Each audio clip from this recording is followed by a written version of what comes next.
আজই সাবস্ক্রাইব করুন এবং দেখুন আপনার প্রিয় শো। দাদার গায়ে যারা কালি ছড়াচ্ছে তাদেরকে আমরা ছাড়ছি না, ছাড়বো না, ছাড়ছি না, ছাড়বো না। ইনি হচ্ছেন এখানকার সব থেকে বেশি পপুলার এবং প্রভাবশালী যুব নেতা সম্বিত চৌধুরী। এই জোনাকি, হ্যাঁ বলো। শোনা, এই শাড়িটা আমি তোর মায়ের জন্য এনেছি রে মা। আমি তো জানি বৌদি কেমন মানুষ। বৌদি কখনো মানুষ খুন করতে পারে না। আমি তো এর আগে সাক্ষী দিতে এসেও সে একই কথা বলেছি। তুই আজ 15 বছর পরে যা করলি মা, তার কোনো তুলনা হয় না রে। মানুষটার হারানো সম্মান আবার ফিরিয়ে দিলি, মানুষটাকে একটা বাঁচার নতুন রাস্তা দেখালি রে মা। আমার জীবনে তো কিছু চাওয়ার ছিল না কাকা, কিছু পাওয়ারও ছিল না। আমি শুধু চেয়েছিলাম যে মাকে মুক্ত করব, মাকে সুস্থ করে তুলব। এই যে এবার থেকে সারাক্ষণ আমার চোখের সামনে থাকবে না, এটা যে কি শান্তির আমি তোমাকে বলে বোঝাতে পারবো না কাকা।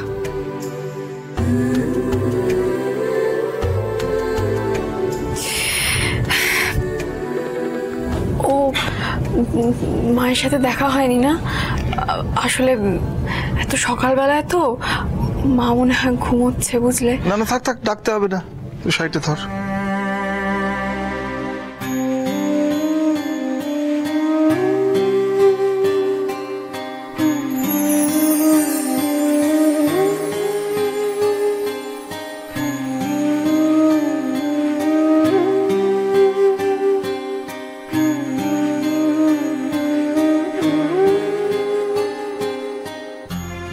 রাখ রাখ, এখানে রাখ, এখানে।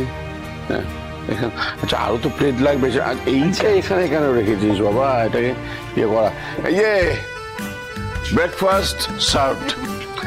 আস্তে আগ্রহ। এইসবের কি দরকার ছিল? শুধু চা হলেই তো হতো। আমি চেয়েছিলাম একটু জোনাকির সাথে দেখা করবো আর একটা সুখবর দেবো। কি সুখবর গো? আরে আমাদের টুবলু এসটিএফে চাকরি পেয়েছে তো। ও, স্পেশাল টাস্ক ফোর্স। ওই ট্রেনিং এর পরেই ও পোস্টিং পেয়ে যাবে।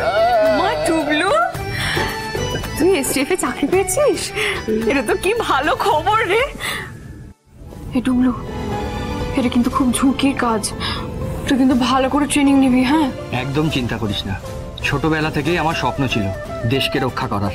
তুই হলি আইনের রক্ষক আর আমি দেশের সুরক্ষার দায়িত্বে থাকা একজন। একটা মিষ্টি খানে পুরোটা খা।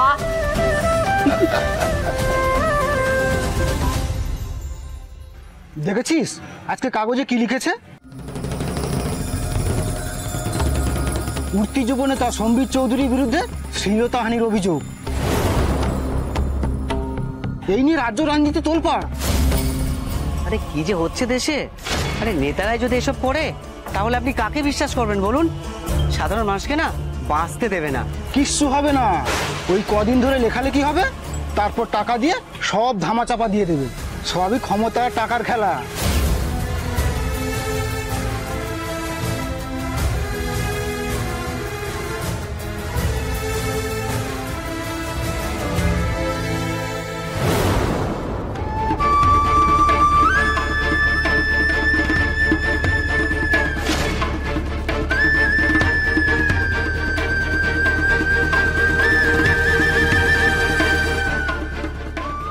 অ্যাডভোকেট মিত্র, আসবো? প্লিজ আসুন।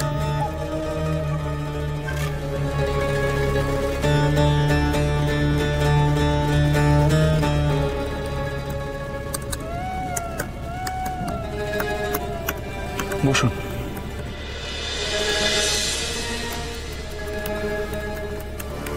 আপনার সাথে তো ফোনে কথা হয়েছিল, রাইট? কি বলবেন বলছিলেন, বলুন প্লিজ। আমি আমি কি বলবো? সবার আগে আপনি জলটা খান। জলটা খান, বি কমফোর্টেবল প্লিজ।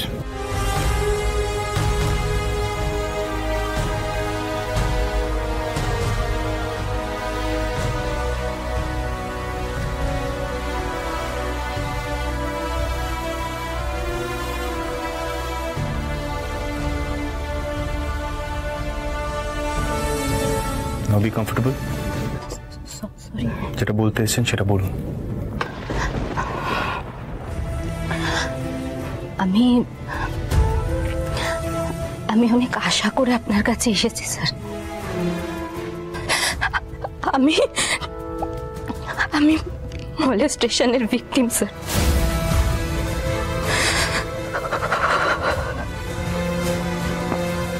আর যার বিরুদ্ধে আমার এই অভিযোগ, তিনি যথেষ্ট প্রভাবশালী একজন মানুষ।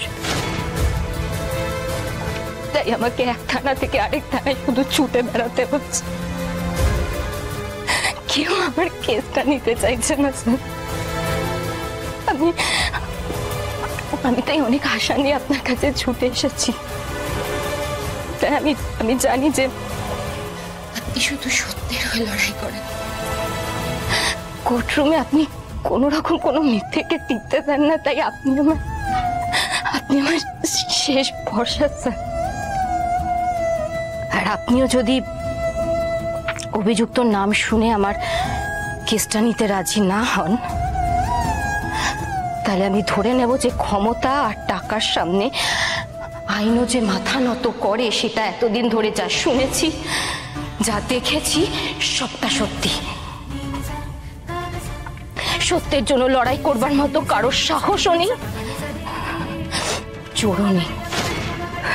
ক্ষমতা আর টাকার কাছে আইনও মাথা নত করে। আমি আচ্ছা এক্সাইটেড। আপনার অভিযোগটা কার বিরুদ্ধে? সম্বিত চৌধুরী জিন্দাবাদ, জিন্দাবাদ, জিন্দাবাদ। জনদরদি যুব নেতা সম্বিত চৌধুরী জিন্দাবাদ, জিন্দাবাদ, জিন্দাবাদ। দাদার নামে যেসব বাজে কথা রটানো হচ্ছে, আমরা কেউ সেটা বিশ্বাস করছি না, করবো না, করছি না, করবো না। দাদার গায়ে যারা কালি ছড়াচ্ছে তাদেরকে আমরা ছাড়ছি না, ছাড়বো না, ছাড়ছি না, ছাড়বো না। দাদা আমরা তোমার পাশে আছি, পাশে আছি, পাশে আছি।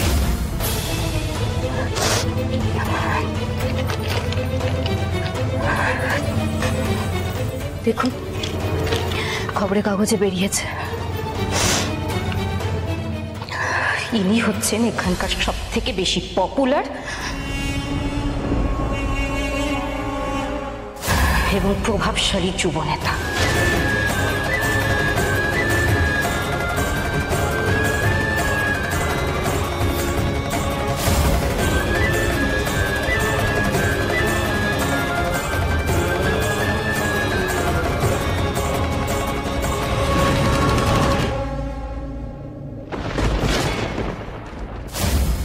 সম্বিত চৌধুরী।